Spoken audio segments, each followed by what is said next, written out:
Assalamualaikum warahmatullahi wabarakatuh. Dan salam sejahtera. Alhamdulillah rabbil alamin. Nahmaduhu wa nusalli ala rasulihil karim wa ala alihi wa sahbihi ajma'in. Saudara Menteri Besar Muhyiddin Syahri, Saudara Anthony Loke, Menteri Pengangkutan, Saudara Zamri, Menteri Pendidikan Tinggi, Naib Chancellor Syahril, Profesor-Profesor yang hadir, KSU dan anak-anak yang dikasihi sekalian.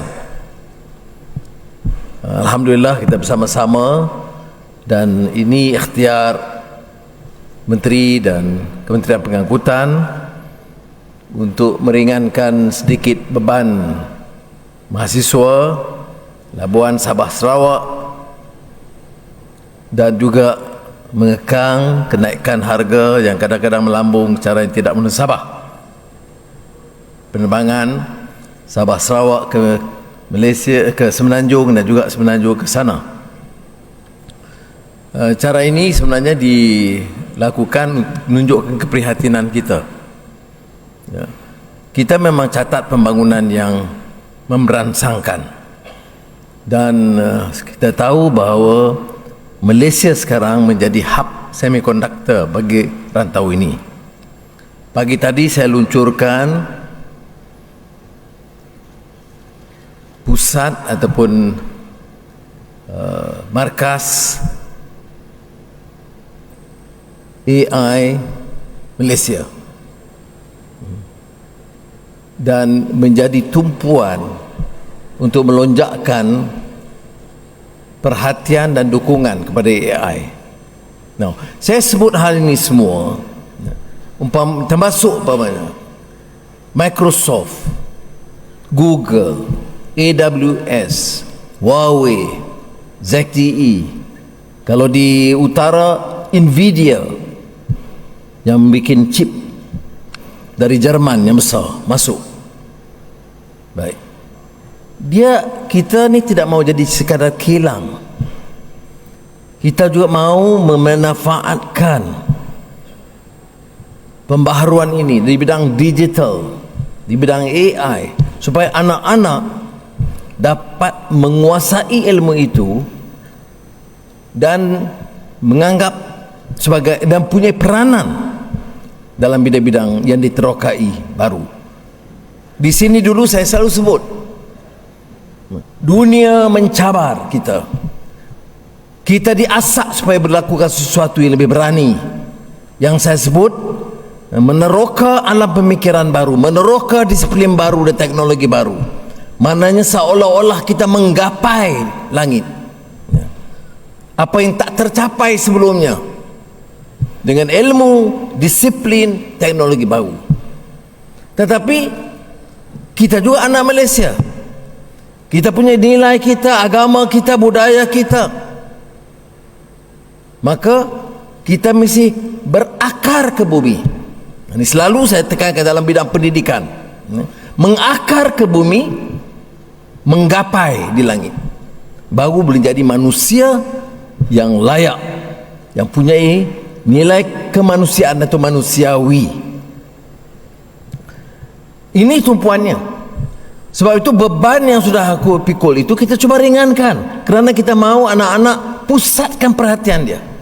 Ya. Kalau tidak, kita catat pelaburan dan yang terakhir, angka terakhir itu 268 bilion, agak tertinggi dalam sejarah. Tetapi bagi saya ini satu permulaan.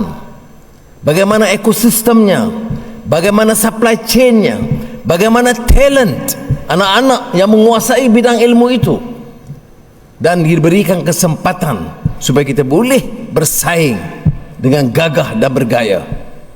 Ini cabaran bagi kita semua, profesor, anak-anak, mahasiswa, ya. Kerana keadaan berubah. Siapa boleh andaikan bahawa tumpuan kita dalam bidang pendidikan sekarang, dengan lonjakan perubahan itu dalam energy transition, transformasi digital, artificial intelligence, hydrogen, green hydrogen, ammonia. Itu hal-hal yang tidak dibicarakan 30-40 tahun yang lalu. Jadi sebab itu saya mau institusi pendidikan ini, pimpinannya, naib chancellor dan dekannya semua, ya, itu juga menguasai bidang-bidang yang baru dan merasakan mereka itu bertanggungjawab dan tertekan untuk melahirkan, menghasilkan anak-anak yang bermutu tinggi. Kalau tidak kita rugi. Apa yang mampu dilakukan, Saudara Zamri aktif dalam bidang ini, itu dialog, wacana untuk mencari kaedah-kaedah baru. Dan saya ingin nak mulakan dengan menekan hal yang ini. Saya sebut menggapai di langit kerana penerokaan disiplin dan teknologi baru. Saya sebut juga mengakar ke bumi kerana kita tidak mahu hilang nilai kemanusiaan. Dalam dunia politik, dalam ekonomi, sosial, kita tahu masyarakat kita berkecamuk kerana hilang kemanusiaannya. Bicara sesuka hati, nilai kemanusiaan diketepikan. Faham perkauman sempit mengatasi kepentingan kemanusiaan. Faham agama digunakan untuk menyemai permusuhan dan perselisihan di antara satu sama lain. Faham wilayah dan negeri dan daerah dihasut supaya menimbulkan kebencian. Lupa bahawa kita ini hidup sebagai negara Malaysia tercinta, satu kesatuan yang harus kita suburkan.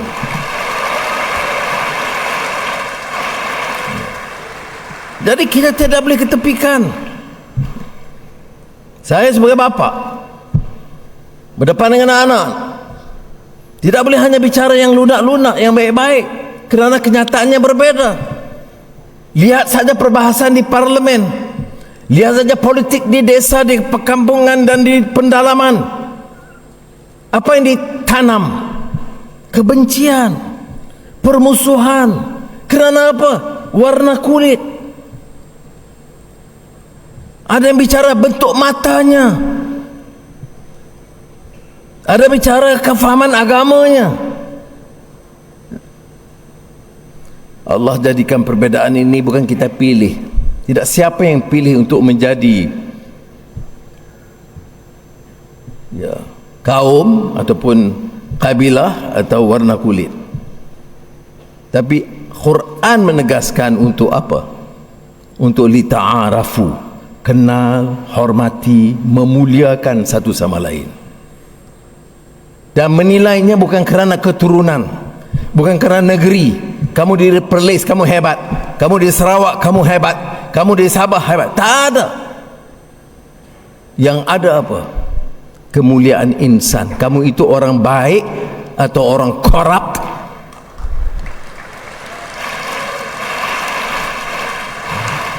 Kamu itu meletakkan nilai karamah insaniyah yang disebut dalam Al-Quran, walaqad karramna bani Adam. Allah angkat darjat kemanusiaan. Kerana apa?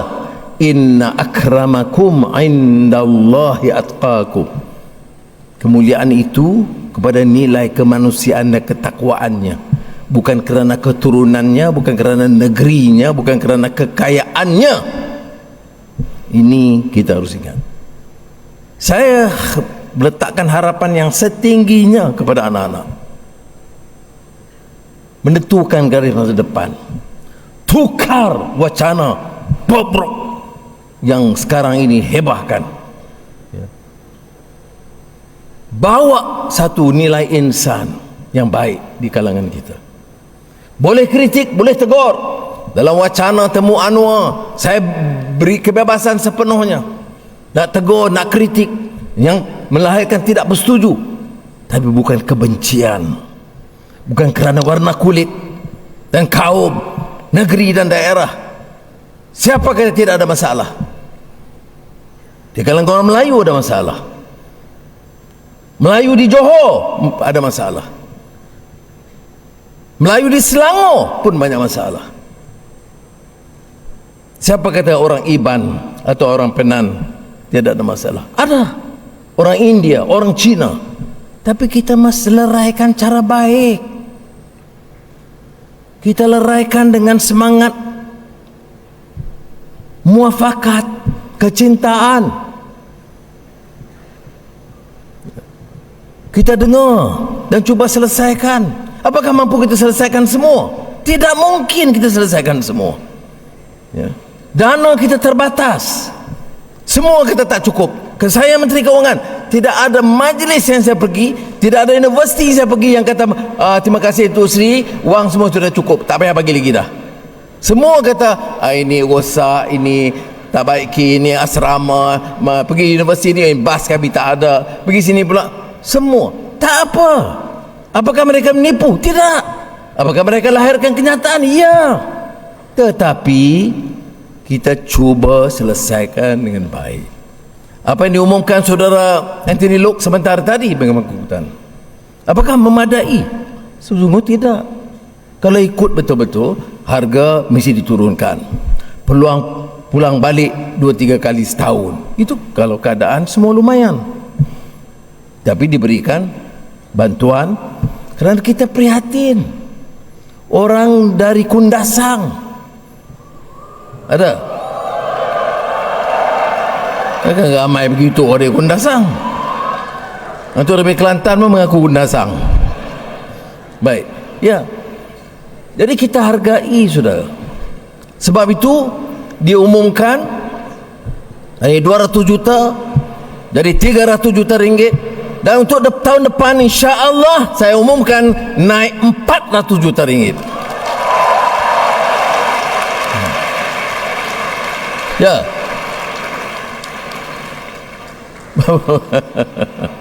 Bukan 400 juta. Itu you tepuk, tak tanya dulu. 400 bantuannya, ya, pengurangannya. Baik. Dan jumlahnya berapa? 40 berapa juta? 48 juta. Saya nak test menteri, dia ingat tak? Baik, 48 400 ringgit, ya. Baik, saudara. Ini yang kita ikhtiar kerana apa? Ya? Kerana kita memikirkan negara ini harus menjaga kesatuannya. Ya. Saya tekankan perkara ini kadang-kadang kalau saya lihat umpamanya kadang-kadang tuntutan itu berlebihan. Ada yang mengatakan, oh, kerajaan Madani ini langsung tidak bantu orang Kelantan. Ada yang mengatakan wang ehsan di Terengganu diketepikan. Anak-anak Kelantan dan Terengganu wajib mencari faktanya. Peruntukan yang kami bagi daripada sebagai kerajaan Madani itu jauh lebih tinggi dalam sejarah. Ya. Apa? Kalau ada orang miskin kita bantu. Kalau ada banjir kita bantu. Kalau ada tebing di Tasik Kenyir runtuh kita bantu 200 juta. Ya. Ada masalah tebatan banjir kita bantu. Apa kosnya 200 juta? Ya, 600 juta bantu. 1 bilion pun kita bantu kerana menyelamatkan rakyat. Saya tidak peduli dari negeri mana. Tetapi ini berbeda dengan hasutan. Dengan hasutan. Sama di Sabah. Baru-baru ini yang menyebut Sabah, kita tidak dapat apa-apa dengan orang Malaya. Ini kamu cakap apa, dari otak atau dari selut? Jadi kalau anak-anak muda di sini pulang ke Sabah, betulkan. Mana? Siapa yang kata? Tidak ada perhatian. Peruntukan negeri Sabah itu tertinggi di Malaysia sekarang hari ini. Sebab itu kalau saya cabar, ada orang di sini yang Melayu mengatakan kita orang Melayu ini diketepikan, orang Melayu dah miskin, semua Cina kuasai, semua DAP kuasai. Orang pun tepuk, sedih. Ya Allah, apalah jadi kepada Melayu. Kamu tengok muka Melayu yang cakap itu, tengok harta dia, ratus juta ringgit, bilion ringgit. Sebab itu tahun 2 tahun lalu saya katakan, kamu nak jadi hebat, kamu pejuang Melayu betul, kamu tengok berapa kekayaan kamu. 2 bilion ringgit, ya, serah balik 1 bilion ringgit kepada rakyat, baru kamu boleh bicara adil atau tidak. Ini patut yang dibicarakan oleh anak muda. Saya kalau masuk universiti itu bicara saya, cara begitu. The students are the conscience of the majority. Ya. Kita dari juru bicara rakyat. Kita tolak rasuah dan penyelewengan. Kita tolak penindasan. Kita tidak mau harta negara ini dikaut oleh beberapa orang, berapa kerat orang kaya dan pemimpin-pemimpin guna kuasa mereka sebagai menteri, sebagai perdana menteri untuk kaut kekayaan untuk diri dan keluarga mereka. Kita tentang mereka. Boleh jadi. Sekarang saya cakaplah ketua polis negara ada sama saya sini. Kalau dulu cakap menjadi kena lah. Tapi sekarang ini dia saudara. Sebab itu saya sebut tanggungjawab kita cari fakta. Mana ada ajaran agama yang tipu dan fitnah? Mana mungkin ajaran agama hari ini maki orang, besok saya minta maaf, minggu depan buat lagi, kemudian bila kita ugut kes mahkamah, saya minta maaf, saya tarik balik, dan guna kepiah dan jubah sebagai sijil mengesahkan fitnah dan penipuan. Saya bicara dengan anak. Ada orang kata sebagai Perdana Menteri saya tidak boleh guna kedudukan untuk menceritakan isu politik. Apa politiknya? Ini soal kehidupan kita. Kalau anak-anak tak mau jamin bahawa masa depan kita adalah masa depan semua rakyat, kita harus perhatikan kepentingan orang Melayu, orang Cina, orang India, orang Dayak, orang Kadazan, Dusun, Murut, Bugis. Semua ini harus dijaga sebagai keluarga besar kita.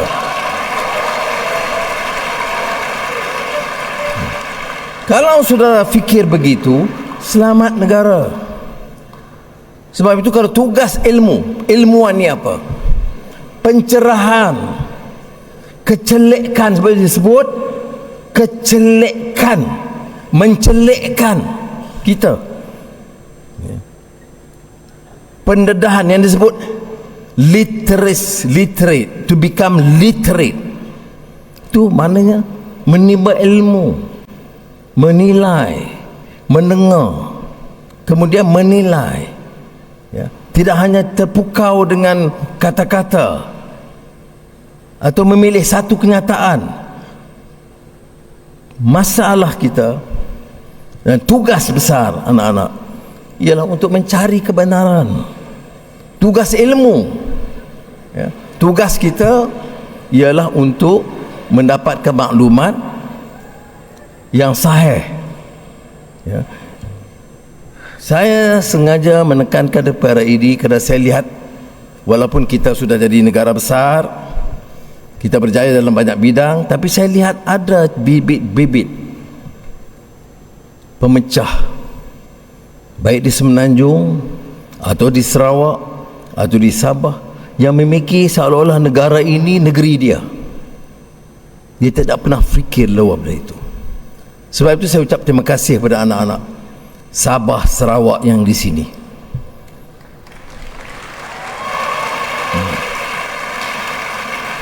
Kita berikan apa yang seksama. Kalau kita katakan fly siswa, kita tak pilih kau mana dari Sabah atau kau mana dari Sarawak. Kita anggap semua yang memerlukan bantuan, ya. Kalau seorang profesor mengajar, dia mengajar ilmu kepada dewan kuliah yang 80 orang atau 100 orang, yang semuanya mendengar, kemudian menelaah, menguasai ilmu itu.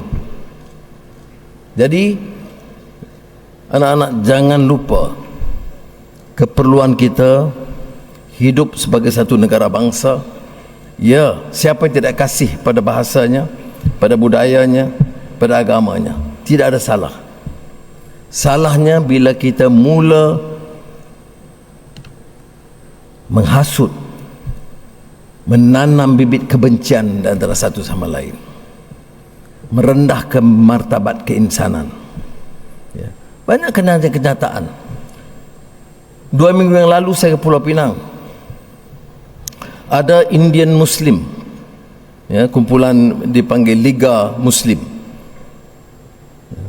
ramai, ribu. Dia usulkan, kami ini sudah lama jadi orang Islam, kami memang lahir sebagai orang Islam, sudah beberapa keturunan di Malaysia. Kami nak minta kerajaan dan Perdana Menteri timbangkan, karena kami bahasanya semua sama, mengapa tidak boleh diiktiraf sebagai Bumi Putera. Jadi saya jawab, apa yang seorang Perdana Menteri boleh jawab? Saya tak boleh kata saya setuju semua, saya tak boleh kata saya tidak setuju. Saya katakan dia ikut proses. Apa prosesnya? Ialah memutuskan berdasarkan permohonan setiap orang, ikut proses biasa. Seorang apa keturunan pun, daripada bangsa mana pun, dia mesti ikut proses itu. Wah, tapi ada seorang profesor luar negara, dia kecam dan hujatnya, inilah Perdana Menteri fanatik Muslim, dia bagi satu pertimbangan khas kepada Indian Muslim. Tengok kita, tapi itu profesor, tambahlah yang bawah-bawah lagi keliru. Kerana dia main sentimen itu, sentimen bukan Melayu, menentang Islam, tidak membantu sama sekali. Kita bangkitkan Gaza, dilanyak, dibunuh, dihancurkan, jadi genosid.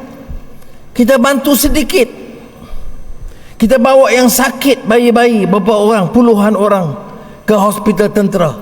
Wah, anak Melayu yang miskin, anak Dayak di mana ke, anak India pun tak dibantu, nak fikirkan negara lain. Manusia apa begini?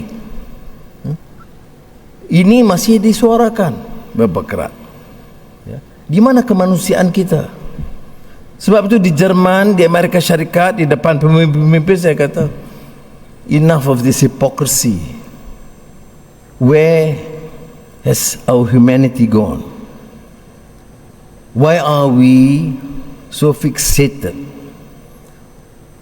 Why can't we use a little bit of our resources to help and assist those who have suffered immensely? Mana tidak ada kemanusiaan, ada ilmu sedikit, tapi bibit perkauman sempit masih ada, baik sama dia Melayu atau Cina. Ada, bukan saja Melayu yang perkauman, Cina pun ada, India pun ada, orang-orang Sarawak pun ada, orang Sarawak, Sabah pun ada. Kita kena tanam bibit-bibit ini dan hidupkan kemanusiaan. Banyak isu-isu berbangkit di parlimen semalam, 2 hari sudah. Di Selasa saya terpaksa jawab tentang addendum kes yang melibatkan lembaga pengampunan. Wah, dicerca. Sudah, anak-anak harus fikir. Apa dia isu dia? Isu dia, proses hukum jalan. Siapa yang dakwa dulu? Perdana Menteri dulu. Masa mana dijatuhkan hukuman? Mana masa Perdana Menteri dulu. Siapa yang kena cerca? Perdana Menteri sekarang. Saya tak terlibat dalam pendakwaan, saya tak terlibat dalam hukuman. Tetapi saya tidak nafi, sayalah di antara yang paling keras dulu menyerang isu 1MDB kerana harta rakyat dan kerugian kepada negara. Apa benar atau tidak? Benar. Berapa kerugian yang kita terpaksa bayar akibat kerugian 1MDB? 48 bilion ringgit. Ingat, 48 bilion ringgit. Ya. Berapa sekolah kita boleh bina, berapa universiti kita boleh bina, berapa hospital kita boleh bina, berapa anak-anak yang kita boleh bantu. Baik. Tapi kita ikut proses hukum. Ya. Kemudian lembaga pengampunan. Oh, ada yang marah kerana saya bawa kes Datuk Seri Najib untuk dipertimbang oleh lembaga pengampunan yang dipengusikan oleh Yang di-Pertuan Agong. Saya masih dimasukkan penjara kali pertama masa Mahathir, kali kedua masa Datuk Seri Najib. Tapi saya sekarang Perdana Menteri. Saya tidak boleh berdendam dan hasad dengki. Hak setiap orang banduan itu, setiap orang tanpa kecuali ada hak untuk mengemukakan rayuan pengampunan. Maka bila saya tengok dalam mesyuarat tidak ada agenda rayuan Datuk Seri Najib, saya kata tak boleh. Saya persembah kepada Kebahaduli Yang Maha Mulia Di-Pertuan Agong ketika itu. Saya kata, ampun tuanku, selayaknya semua orang berhak memohon. Apakah mau dipertimbangkan oleh lembaga atau mau diperkenan oleh tuanku, itu kemudian. Tapi hak merayu harus ada. Satu pihak kecam saya kerana bawa agenda, padahal saya hanya menggunakan tanggungjawab saya supaya adil, untuk dipertimbangkan. Ini saya katakan sebab apa? Sebab ya salah ke tak salah pun dah masuk penjara, adalah ihsan atau kemanusiaan. Kita minta dipertimbangkan. Apakah lembaga pengampunan akan bertimbang mengikut rayuan? Itu terserah, akhirnya keputusan yang Di-Pertuan Agong. Ini pun salah. Kemudian soal addendum dibangkitkan.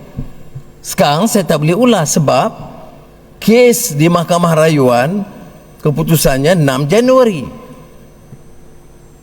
Saya nak anak-anak fikir bagaimana? Ya, adakah isu ini harus diketahui? Ya, kerana fakulti undang-undang ada. Ada daripada fakulti undang-undang UiTM dan lain-lain. Ada, Nah, belajar law kena tahu ini kan proses dia. Ini dia katakan negara hukum, rule of law. Dia ada processes, ada peruntukan undang-undang. Jadi jika ada kes di mahkamah, Parlimen atau kita tidak boleh bincang secara terbuka, yang disebut sub judice. Jadi kena tunggu. Itu hormat proses undang-undang. Bila saya jawab begitu, wah, dikecam, nak tipu, nak selindung, pasal addendum. Ini yang saya katakan berlaku kerana kedangkalan ilmu, kerana maklumat tidak disampaikan, kerana budaya kita kadang-kadang budaya picisan, baca sekerat-sekerat. Amalan membaca mencari kebenaran tidak ada, tabayun tidak ada, bicara soal Melayu, bicara soal Islam, akhlak tidak ada, minat untuk mencari kebenaran tidak ada. Jadi masalah. Jadi semua hal akan ditimbulkan jadi masalah, baik sebagaimana ekstremis Melayu atau ekstremis Cina atau India. Ada anak-anak India sini?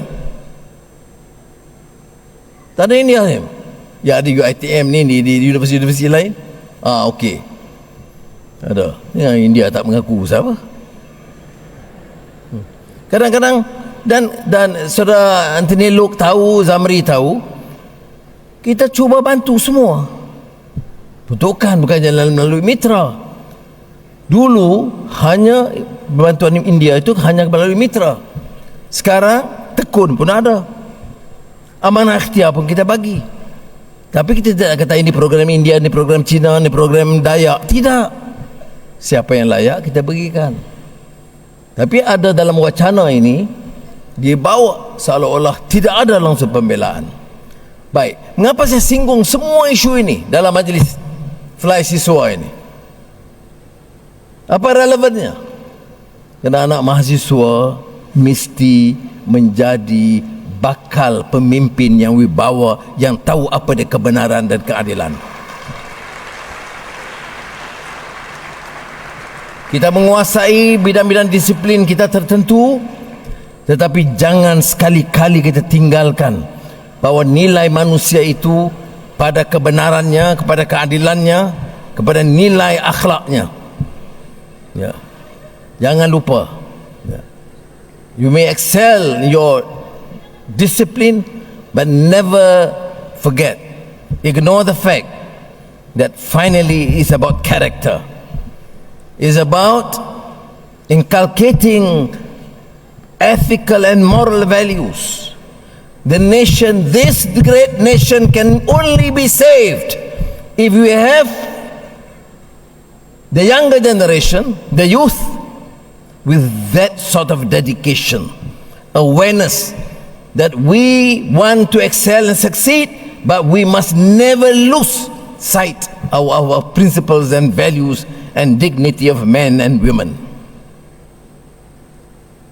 Karena sebaiknya kita hilang itu, jadilah porak-poranda seperti mana kita lihat di dunia sekarang. Kita nak Malaysia ini madani, keterampilan, kemampanan, tetapi tidak pernah meninggalkan soal nilai dan akhlak dan kemanusiaan yang kita harus jayakan sebagai satu negara Malaysia yang hebat di rantau ini. Itu cita-cita kita. Jadi demikian tajuk saya Fly Siswa petang ini. Saya bicara kerana saya anggap anak-anak ini bukan saja pemimpin masa depan. Ada orang kata semasa saya muda dulu, muda remaja, sekarang hanya muda tidak remaja. Bila saya dengar pemimpin beletih kata, ya sebagai anak-anak muda, pemimpin masa depan, saya tak apa suka dengar. Sebab ada peranan di mana anak muda itu pemimpin sekarang. Soal nilai, soal kemanusiaan itu sekarang. You must dictate the policies now. Dan saudara jangan izinkan orang yang menyebabkan porak-poranda, menghasut, menjahanamkan kesatuan perpaduan kita. Itu now, not tomorrow, not after tomorrow. Sebab itu saya katakan anak muda ini, ya pemimpin masa akan datang, tetapi juga harus memimpin sebagai conscience, pemikiran dan prinsip rakyat Malaysia hari ini.